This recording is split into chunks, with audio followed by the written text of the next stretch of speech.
All right, team. Welcome to the Boulder Athlete Podcast. I'm Josh, and today I'm hanging out with Luke Schmitt, who is a good friend of mine. I've known you, Luke, for now, I don't know how many years. Well, let's get into that. I want you tell me. But Luke, quick intro. You're a husband, you're a father, you're an OG member of the Wolf Pack, which we'll probably have to describe on who comprises the Wolf Pack and who that is and where that began. You're a Boulder athlete, you're a seriously fit dude. You've got some really unique skills and strengths, and you wiped the floor with me today in the 26.1. And yeah, just good dude. And I really appreciate you, man. So thanks for making time to be on here today. Thank you. Yeah, I didn't know if you were going to go there or not. It ended up being a pretty good day for me for you to force me to come on here and talk. Yeah. Yeah. You're riding high right now, buddy. It's all good. We can go there. I haven't ruled out a redo. I think I have, but you never know. I always say this on Friday, and then by Sunday, I'm like, I might be able to redo that. So we'll see. Couple things I want to get into with you, Luke. First off, like our connection when we got connected, kind of just the journey that you and I have been on together as friends. We got connected, I don't know even when we like tagged ourselves the Wolf Pack, but I'd love to get your perspective on that. It's been a handful of years. We got connected in a text chat, and I know that that was such a good time and a great season in my life when I needed you guys more than I realized. I didn't really recognize it at the moment, but then insert the Wolf Pack, and man, it was just such a good thing for me. Maybe not for you guys, but it was good for me. What, when was it that we first met? Do you recall? I don't, and I really should have gone back and looked at some dates and thought about things a little more. This will probably not surprise you at all in typical Luke fashion. I'm just going to shoot from the hip here. There's no set plan going into it. It's 3, 2, 1, go. So I want to say it was probably, we all were messaging on the boards pretty consistently, and that was probably starting around 2021 into 2022. Hmm. Back when all of us were still doing mayhem and getting pretty chatty on those boards. I can't remember when we started connecting by phone. Probably around that time, 2022, 2023. I feel like somewhere in there. Yeah, I think Aaron Houchin pulled me into a chat, made the intro. I think you guys were going on this chat already and were connected, and I was maybe the late comer. And yeah, the rest is history. I mean, we just that whole chat and group took on a life of its own. At some point, we became the Wolf Pack. The strength of the pack is the wolf, and the strength of the wolf is the pack. Was I think the saying or the tagline there for a while. We Yeah, kind of went. Aaron kind of has a way of doing that with people. He will pull you in and get you introduced into his circle. He did that to me probably around 2021. He and I had been going back and forth and jawing at each other pretty good on the leaderboards and having a good time. And I tell him this all the time. I think he was feeling me out because he was like, "Who is this really skinny guy posting some of these scores?" So Yeah, he asked me for my phone number and made plans to do one of the old Mayhem Saturday partner wads over FaceTime.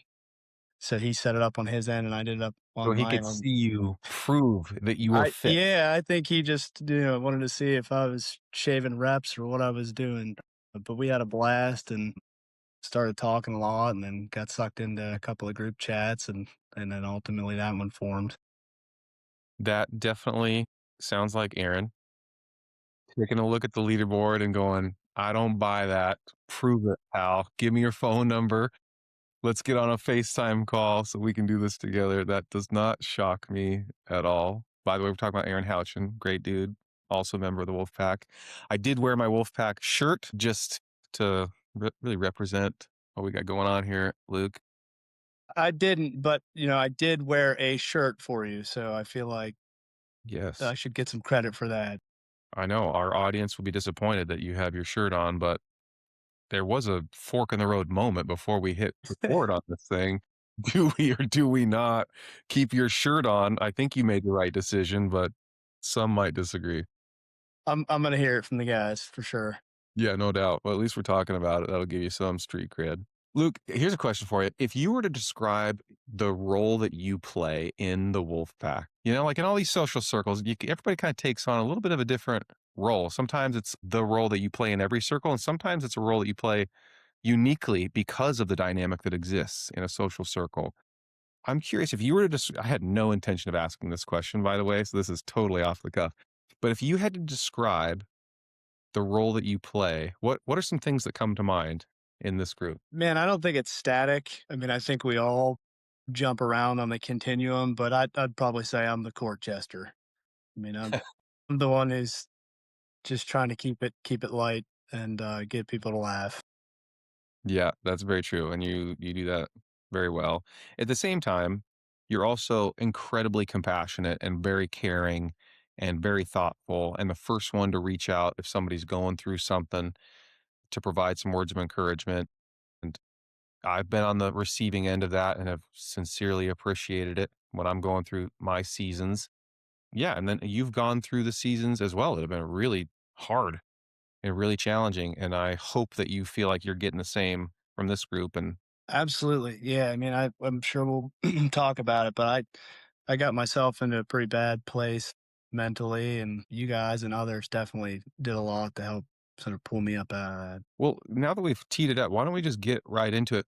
So, what at least what I'm referring to, and obviously there's more to it, and you can expand on that, but like you're super fit, right? And you have worked your tail off to achieve a really high level of fitness. Some of your, like you had gone to MFC and been competitive there. You've gone to some other big masters competitions and been competitive. I think your skills, you'd probably say this, like you're really good at gymnastics and you have great aerobic capacity, like really great. I would put you in an elite category of aerobic fitness. And then you got injured, and that injury set you back a long ways. And it was a hard, like you're still not fully back. And so it's been a long journey, and I don't want to give away all the details, but anybody who's gone through a really long process like that, one where you don't know what the problem is, you just have one and you can't define it. Like, wow, that's frustrating, And that's really hard, especially when that's an extended period. And then to discover and then to figure out what to do about it and then to do that thing and then to work yourself through it and then to actually feel like there's a path forward again. There's so much emotional roller coastering that goes on. And I know that you went through all of that. I was sitting in the front seat for a lot of it. You were on the coaster, man, whether you liked it or not. You got drug along for the ride. So, are you sure you want to do this again and relive that? Yeah, let's go. I mean, because it's ultimately you're on the good side of it now. And you are working out again and you're fit. You are fit right now and you have lots of room to continue to improve your fitness because you're still probably not you would probably not say that you're back to the place that you were. And so at least you're working with real positivity and encouragement, and that the light is back in your eyes, which is great to see as a friend. But talk us through the journey so I can stop talking. You start talking through the journey that you were on. And if you don't mind, start from, hey, I was really fit at this point. And then, Okay. Well, yeah. I mean, I think you know me, Josh. I don't really consider myself anything special in terms of an athlete. I mean, I think you guys have even interviewed some pretty impressive people on this podcast. I feel like you're kind of scraping the bottom of the barrel a little bit here now, coming around to me like you run out of guests. But hey, whoa, whoa, whoa, buddy. No, that's not how we roll. But go on. yeah, I fell in love with what we do, and I just have so much fun doing it with the guys. You know, the banter and stuff, and it never really felt to me like I was working my tail off. It just felt like I was having a ton of fun, and I got really fortunate to qualify for some events that I think, lived those periods too. During those qualifiers, man, I would get kind of manic about it. I never really expected to get into any of them. And so when I did, I was just super happy to be there. Hopefully anybody that watches this who's hung out at one with me knows that I mean, I'm just happy to be there and I just want to hang and make people laugh, have a good time, make some memories. I've made some incredible friendships through those. It always amazes me how deep the friendships can be um, when they come from only spending a couple of days together. You know, we keep in touch by phone and on the boards and stuff, but and that is a really intense couple of days. And I just think you can build some pretty strong bonds over those. That whole process is just really, really cool.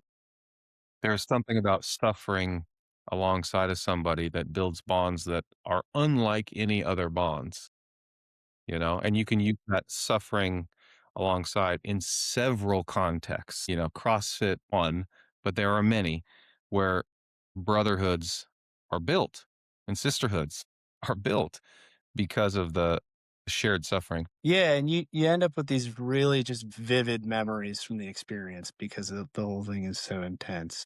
That those were all great, and that was always kind of my goal was like just to get there and do the thing and be with the people and you know have the fun. I never really went to anyone expecting to place well. Never really did place well, and never really mattered to me.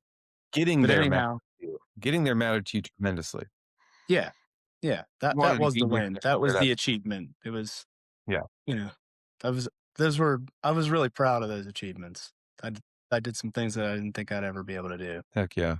That's part of the kinda like the high early on, and then this thing pops up, like, go down that rabbit hole. Right. So do you want me to sort of start by saying what my injury was or just kind of like walk through the process of trying to figure that out? Yeah, a little bit of all the above, because 'cause I'm kinda curious, like, when you first started to notice it, like, you were I don't know, I'm making up stuff, so don't let me put words in your mouth, but, like, you started to feel some discomfort, whatever, then it gets serious and you discover what it is, or you're on the hunt to discover what it is actually, because that was a whole process. Like, walk through that.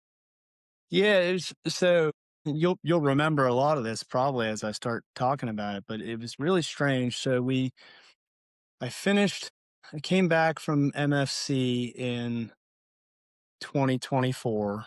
I think it was in late September, early October. And we immediately rolled into the qualifier season for Fittest of the Coast, which I had done the year before and had an absolute blast doing. I've got some friends that live down in Charleston. And then came back from that, had so much fun that tried to recruit all you guys, basically told everybody I knew how much fun it was and that they should come down and do it with me and basically just stacked the field to the point that, you know, I was really concerned that I was even going to get back. Yeah, it's like, man, I told everybody I know to come do this and they're actually doing it. And now I'm in trouble. Yeah. Mayor Schmidt is where I think around that time you took on that title because you had literally rallied the whole darn country, friends from all over the darn nation to come to this thing, and then you find yourself like, "Crud." We Yeah, got a lot. I was all in. I was like, everybody, come on, let's get it. We'll get a huge Airbnb by the beach. It'll be a blast. We'll just hang out for 3 or 4 days. And everybody signed up. So we all signed up for the qualifier. And um it was fun. We had some laughs and some moments. And that qualifier is typically, I think, 4 weeks long with one workout a week. And we got to the last week of it. And I wish I could remember the workout specifically, but it was something that involved a bunch of gymnastics and double unders. It was something like rounds of pull ups and double unders. And then the next round was more double unders with chest to bar. And then the final round was more double unders with bar muscle ups.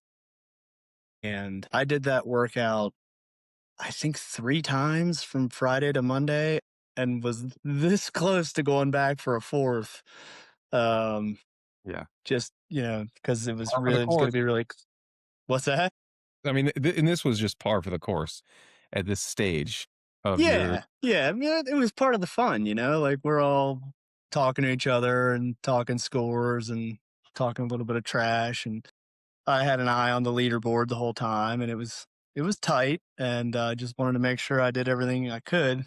to punch my ticket. And I never had a moment in any of those workouts or at MFC where I felt like something was wrong. I never had an acute moment where I felt an injury. But something happened after that last qualifier workout. I think I did it Monday, and then I'll never forget when I started feeling pain was on Halloween night because I remember I noticed it when I was walking my kids around trick or treating. I had this started just like a dull aching pain under my shoulder blade in my upper back. I'd really like shut everything down after that Monday qualifier. I did almost nothing on Tuesday, Wednesday. I think it was Thursday night was trick or treating, and I just remember like kind of scratching my head as to what was going on, and that continued on for a handful of days, and I really hadn't done anything at all to try that would have aggravated it in my mind. So I just couldn't figure out, what the issue was. Figured it was kind of some kind of strained muscle or something. Time went on, it stayed there, it got more intense. This is kinda laughable and absurd now looking back, but you remember I actually thought that I had shingles at one point Yeah, because I remember that coming up. yeah, because oddly, I had them before. I got, Lyme disease 5 or 6 years ago, from a tick bite. I was out mountain biking with a bunch of guys and, had a tick on me and didn't know it, and got diagnosed with Lyme disease. And when I had Lyme disease, I had a shingles outbreak because my immune system was compromised. And it back then when that happened, I had this like terrible band-like pain around my rib cage in the back with a rash, and felt like somebody just beat me with a baseball bat. It was terrible, and this was starting to feel like that. So I was kind of wondering, like, oh man, am I having another shingles outbreak? Went and saw my primary care doctor, and he said there's not really anything we could do because I'd already had it once. Like any type of blood testing wasn't going to be definitive. I would already have it in my stream. So I took a course of, I can't remember what antibiotic it was. No, it was actually an antiviral medicine to see if that helped, to see if that was it. And it didn't. Things just kept getting worse. And so now we're into like November, early December. And I'm just having like everyday aching, dull, terrible pain under my shoulder blade. And it got really, really bad, like, mid-December, like, it started to feel like somebody was driving a knife into my back. I don't know if anyone has had nerve pain. It's kinda hard to describe it, like, if you've had nerve pain, you know what it is, and this was just really intense nerve pain. So, um, I went and got an MRI done, and my doctor thought that maybe there was some nerve irritation, so I got an MRI on my cervical spine through my neck, and, it came back with a mildly herniated disc, and I think it was 7. And so, uh, my doctor thought that, that was probably it, that I had some kind of pinched nerve from the disc herniation in my neck that was causing all the pain sort of downstream. So he referred me up to an orthopedist, and he took a look at me, and I put my shoulder through the full range of motion and seemed to think my shoulders were fine, put me through a full physical exam and said, I think it's probably your neck. There is some pathology there. Let's see. I just give it some time, give it some rest, do some physical therapy. So I had some neck exercises I was doing to see what happens. And it just did not get any better. It was getting worse and worse. And I had disc problems in my lower back years ago and several herniations in my lumbar spine. So I was kind of familiar with that rehab process and that pain. And this just never made sense to me. Like it didn't feel like it was that. So I talked to a friend of mine actually who's a neurosurgeon, really nice guy. And he looked at my films for me and said, I don't think that your neck is causing the problems that you're having. Clinically, it doesn't look like it to me. And he thought that maybe I either had some type of brachial plexus injury in the nerves through here, or maybe was having thoracic outlet syndrome symptoms. So he ordered another MRI, this time that caught sort of this area of my chest to take a look at that nerve region. And it came back normal. It didn't show anything except that on the sort of like periphery of the imaging study, they found a cyst near my shoulder. So I went back to the orthopedist, talked with him about it, and he did an ultrasound of my shoulder in the office and could see that I had this just massive cyst kind of in the back right here. And it was, I forget the term they used for it, but it was basically like it had spread out like your fingers. He How tried to large? drain it. Yeah, an example of how large we're talking here, so we have a sense of scale. I don't know. I'd have to go back and look at I have some imaging studies that have the dimensions, but I don't remember offhand. Big. It was pretty big. But so Ball size, grapefruit size. no, probably more like golf ball, but there's apparently I learned a lot about anatomy in this particular part of the body, the anatomy through this process. And there's a nerve bundle that passes through your scapula called it's the suprascapular notch, and there's a bundle of nerves that pass through it. Well, long story short, the orthopedist sent me to a shoulder specialist in Pittsburgh, which is not far from here. I live in a small town. And he injected dye into my shoulder and did an MRI and looked at it. And I had torn my labrum in my shoulder, which it kind of surprised everybody because all the doctors I had seen, I didn't really have shoulder pain and I never lost any range of motion or strength. So every time I got a physical exam, they were looking for signs that would point them to the shoulder, didn't find anything. Actually, this is kind of crazy. I had been still lifting in like November. It wasn't until probably closer to Christmas when I shut everything down. And I actually PR'd my 3 rep push jerk in November with a torn labrum, which is just wild. Like I'd never in my mind thought I had a shoulder problem. So I just, was trying to, there were certain things I was avoiding and not doing. But so anyhow, that was a huge relief for me, believe it or not, because I Yeah. had gone from late October until basically mid-January without a diagnosis. Um, might have been even late January by the time I got that MRI that finally showed it. So, having that kind of pain and not any answers was tough. I kept seeing different doctors and everyone seemed to tell me, we think this will get better with time, it should start to improve. That's not real reassuring when you're having just like horrible pain that's interfering with your quality of life every day. I mean, I was grumpy. I mean, just irritable. You try your best to be fun around your kids and when you want to play with them, but man, it's just always there nagging at you. So that was the hardest part, honestly, was the not knowing, going months trying to figure out like what the heck is wrong with me? Am I ever gonna feel normal again? So once I had that imaging study and the diagnosis, it was a huge relief, honestly. Oh, 100%. I mean, we were all along for the ride.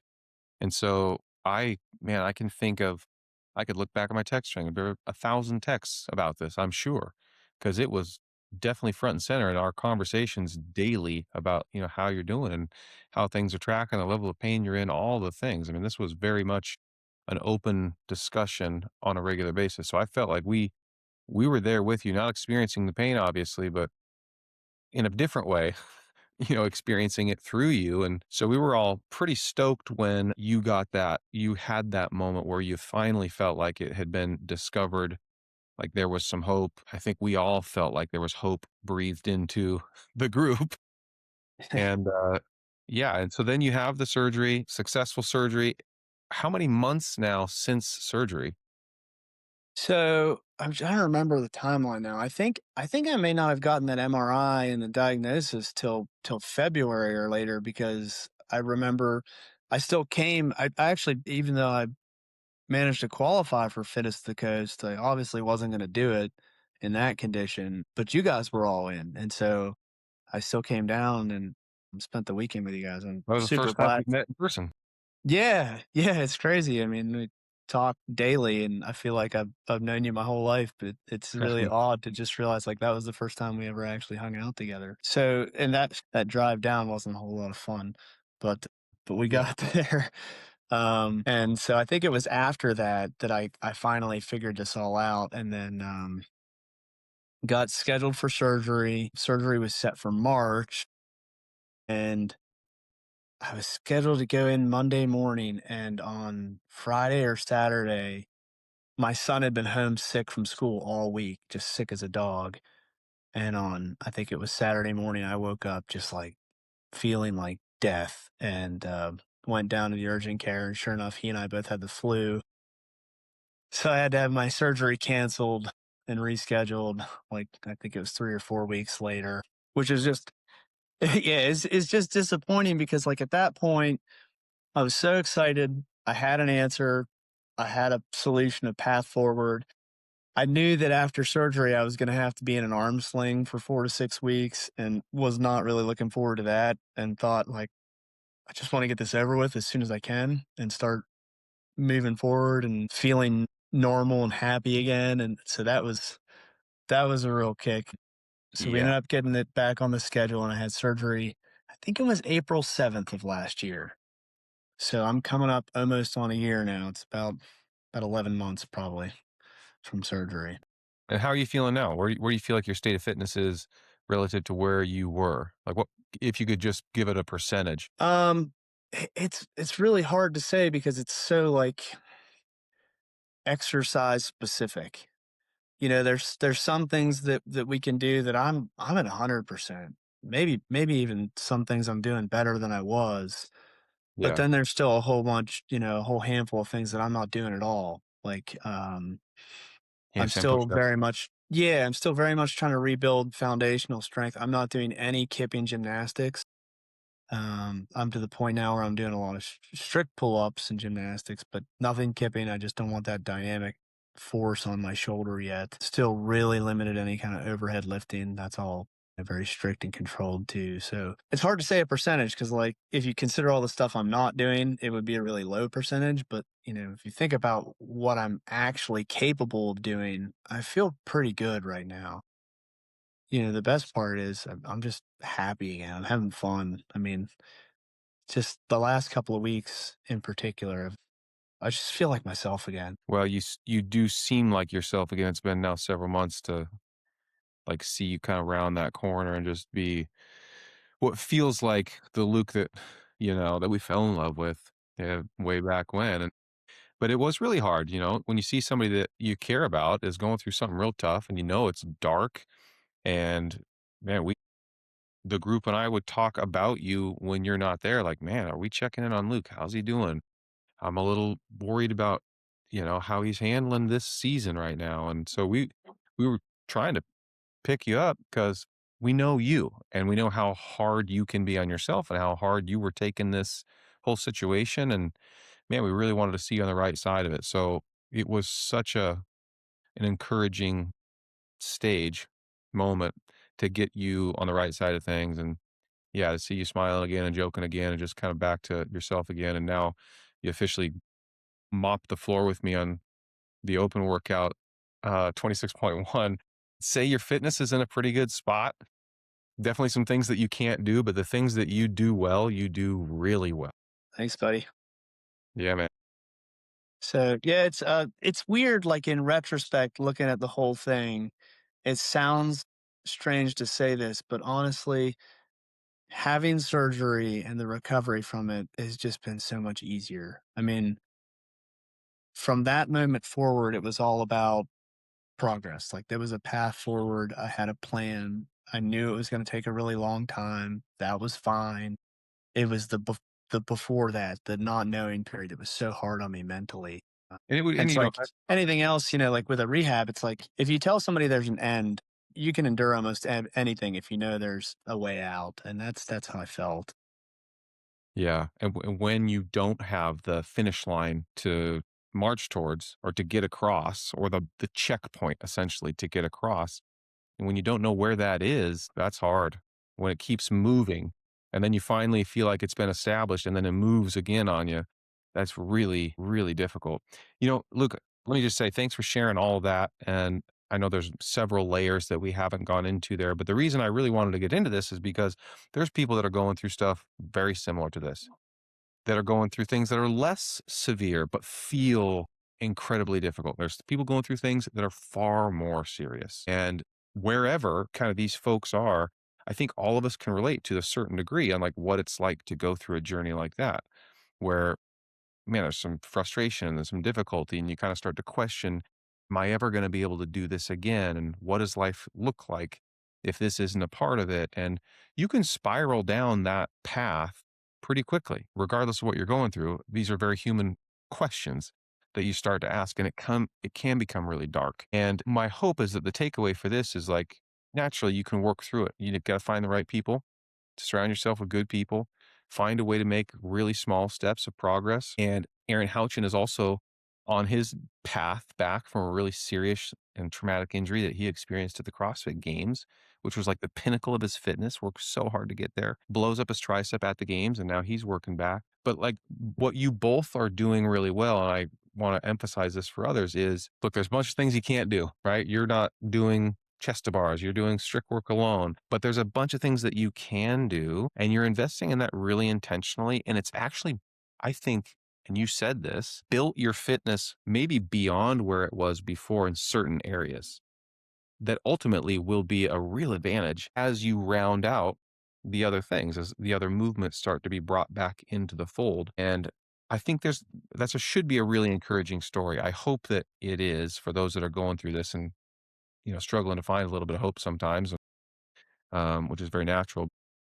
Yeah, there's lots of examples of stories like yours, Luke and Aaron and others in the community that have overcome and stuff like this. And there's definitely reasons to be optimistic. I mean, you have to keep things in perspective. I've had a very blessed life. I mean, this in the grand scheme of things, this is not that big of a deal. I mean, it's a temporary injury that I'm gonna get past. There's people who are dealing with so much worse. So I had to keep sort of like reminding myself of that. There's something about pain or suffering that can really make you very selfish in your thinking.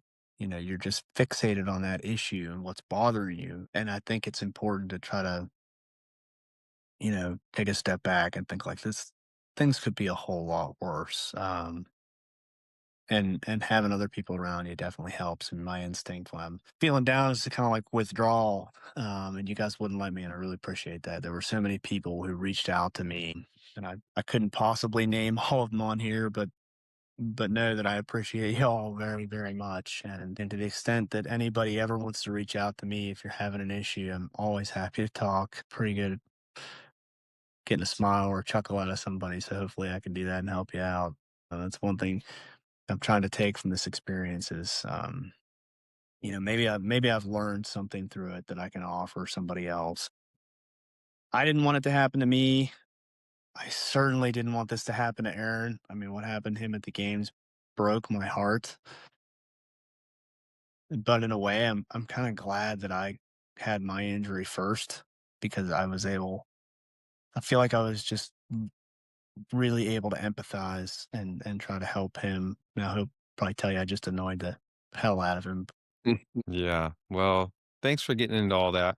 Again, like we both have perspective. This was never like a life threatening thing. And so, look, for all those that are going through much more serious things, we're not, thinking about you, praying for you. We're not making this a similar situation. But when you're experiencing it, it does feel tough and it's hard to get through. And I'm just glad that we're on the good side of things. And it's great to see you happy and healthy and yeah, and performing well again. So that's pretty cool. Okay. Let's shift gears a little bit. I've got some questions here. This is kind of lightning round D, maybe the first couple, but I actually want to spend more time on the second half. I've got 10 total questions. The first five are a little softball-y. You can hit them out of the park real quick. And then the second five, we'll slow this way down because I think that they will trigger some interesting conversation. And I've specifically brought this back because I know you're a very introspective and thoughtful person. And so I think these could be interesting. Are you ready? I'm ready. Okay. First question. When training, music or no music? Always music. Always. I've Always. heard it. You're always jamming music. Um, Leaderboard check immediately or avoid the leaderboard? Always immediately. Yeah, good. Thank you. Usually beforehand too.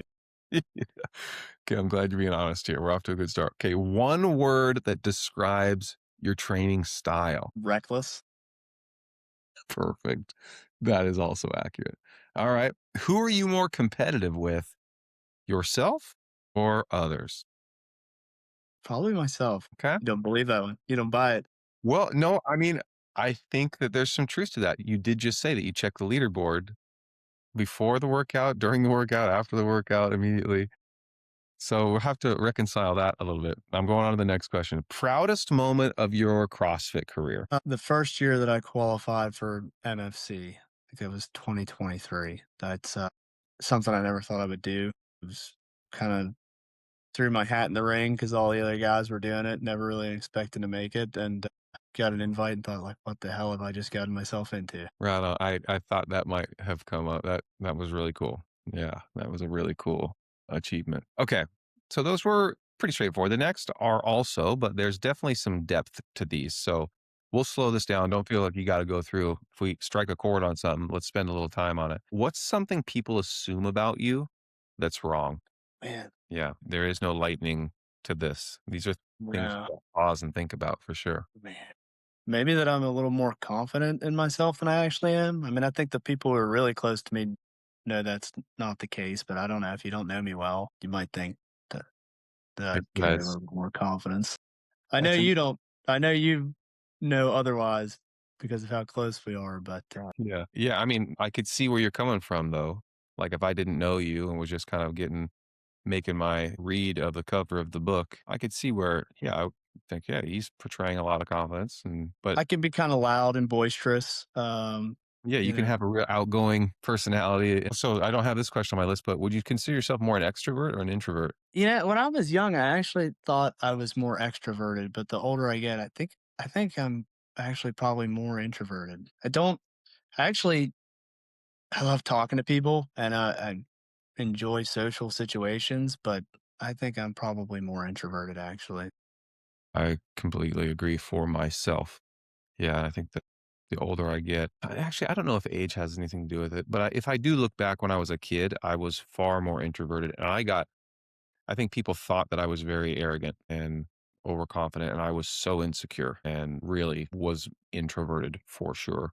Now, I could go to a party and I could become an extrovert, but introvert was definitely more my style. And I think that still holds true today. Next question. If you could give your 20-year-old self some advice, what advice would you give? Take care of yourself better. Yeah, in what way specifically? I mean, you know this, Josh. I have not had a drink of alcohol in almost 5 years. That was definitely not the case when I was 20.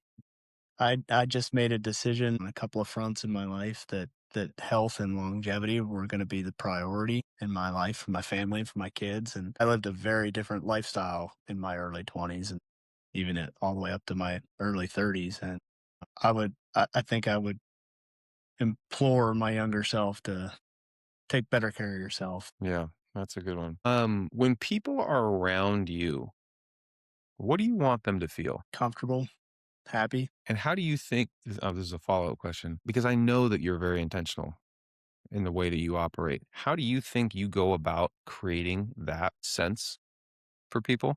What are some of the things that you do to craft that? Try to use humor to diffuse tension. I go to is if I get somebody to start chuckling, feeling a little lighter, then I just feel like everybody's more relaxed, everybody's happier. Yeah, it kind of reminds me back to the couple questions I asked you earlier, like what's the role that you play, in the social circle? You are the jokester, for lack of a better term, among many things that you contribute to the group. That is definitely one of them. And yeah, I appreciate your humor and camaraderie. You're also the first one to call anybody out on anything. In fact, you're incredibly competitive as well. Your response when I told you my 26.1 score today was, is that it? Thanks, Luke. Appreciate it, man. I think so highly of you, buddy. I just always expect more. Yeah, well, that just fills me right up. But not many chances I get to clip the fourth fittest old dude in the world. Yeah, I guess you better take your shots when you can. All right, next question. When do you feel the most content and fulfilled? What are the circumstances that exist? What are the environments? What are the people? Like, what are the things? It's easy. It's when I'm with my kids. When I'm at home playing with my kids and or we're out doing something. They're everything to me, my whole life. Close second is probably laying half dead on my floor after a workout. when you've Part sold your part of the soul. problem with the injury is just it's just so addictive, that feeling. Yeah, we're all always chasing that dragon. Yeah. Well, good answer with the kiddos, and I've seen you with your son at least, and yeah, you're I have a lot of respect for the way that you approach fatherhood, and I've only had micro moments to observe, but man, talk about intentional in the way that you dad. It's really cool. And I can see that you guys have quite a bond. That's really cool. Okay, last question. We've talked a lot about this injury, but now like what would you say you've learned the most about yourself in going through that whole thing? Like as I know you're I know you're very reflective. And so as you have reflected on this, like what are some things that stand out to you that you've discovered? I wouldn't say that I discovered this because I think I already knew it about myself. Um, it just reinforced my belief in it, and it's that I'm resilient. If nothing else, I just feel like I have a stubborn determination about me that I just wasn't gonna give up and lay down. Part of what I kept telling myself through the whole process was just my kids are watching me, and I want them to see me face adversity and charge into it headlong and come out the other side. So I don't know what that looks like ultimately. It just wasn't going to look like me quitting something I love doing. Yeah. Yeah, good answer. I'm glad that that is the case. I'm glad that's the truth because I mean, I think of people, and I'm referencing a little bit of my corporate environment right now that I live in. As a team, naturally, we have to be really resilient. And then as individuals, we also have to be resilient in order to support the resiliency that's required. And as I kind of coach and mentor certain folks across the team, this is one of the things that I stress on the most because when it's absent, it's kind of crippling, and it's in terms of career. Now, I'm sorry, I'm taking a big pivot here away from fitness and all these things, but that word resilience really strikes a chord with me because I think about it almost daily. Because when you see folks that are really resilient, you're like, man, I can throw about anything at them and they'll find a way. And it's just such a superpower that you gain respect for. And I think it helps set people up for success in all sorts of walks of life. And then when it's absent, we're going to have to take a big pivot. There's going to be a big fork in the road. Something's going to happen, and I'm not sure how they're going to respond. Do they have the resiliency required to navigate this? And then it starts to raise all sorts of questions that, folks don't want to be raised. So I'm thinking about one environment, but I really believe that holds true in various contexts of your life, overcoming injury, absolutely being one, going through traumatic personal experiences, going through divorce, losing your job, like all of these things require real resilience. And while it feels incredibly traumatic at the time, those that are resilient find ways to come back and in some cases come back stronger than ever. And that is such a just honorable quality. And it's, I don't know, kind of like the hero's journey. It's great to see people overcoming, difficult circumstances. Yeah, I mean, fitness is just the context for this conversation and, this example because I had an injury, but it's really, if there's one trait I hope to impart on my kids, it's that because life is hard and it's gonna keep dealing you hard situations. Um, it's like the old saying, like, you shouldn't pray for an easy life. You should pray for the strength to endure what's going to come your way in life. I hope that through this, that maybe some of that rubs off on them. They're always watching, and that's kind of like one of the hidden blessings in all this is like maybe if somehow this helps teach or inspire them to develop some of that resiliency, then it was all worth it. Yeah, that's well said. And like the legacy that you live, and the legacy that you leave for your kids. If that's one of those things, then I think you feel pretty proud as a father. Luke, this has been great, man. I'm glad we did this. Now, by the way, we didn't touch on this. I need to call you out a little bit. We've had this scheduled, I don't know, 6 times. I know. I'm sorry, man. I just for the longest time, I just wasn't mentally in a place where I wanted to do it. Um, we had some conflicts, scheduling conflicts, but you've been very persistent. I'm not really sure um, why you wanted to have me on here, but you were very persistent about it. I tried to resist you as long as I could, but here we are. Yeah, well, persistence is one of my blessings and curses. It works for me well in some areas and it maybe not in some others, but I'm glad that you finally decided to get on here. This has been a great conversation. I hope folks that are listening are finding some little nuggets of wisdom or inspiration or relatability or whatever. I hope you're finding some goodness in it. Be sure to let us know and like, subscribe, all the things. Those are the things I have to say as a podcast host. I think I don't know any podcast host who doesn't say that. Still doesn't feel natural at all. The feedback really does matter. So yeah, let us know. And then, like Luke, as you said, and I know that you mean it when you say it, is if you feel like you're going through something and anything that, about Luke's story has resonated with you, I know that you're willing to connect with folks and just help give them some words of encouragement, share your experience even further and make them laugh. Yeah, if you don't know me already and don't know how to get in touch with me, find me on Instagram. Get in touch with Josh. He'll give you my phone number, my home address, tell you to come bother the heck out of me, so I leave him alone. But seriously, reach out if you want to. Awesome, man. Well, thank you again. I appreciate you making time, Luke. And I know we'll be chatting again here soon. All right, buddy.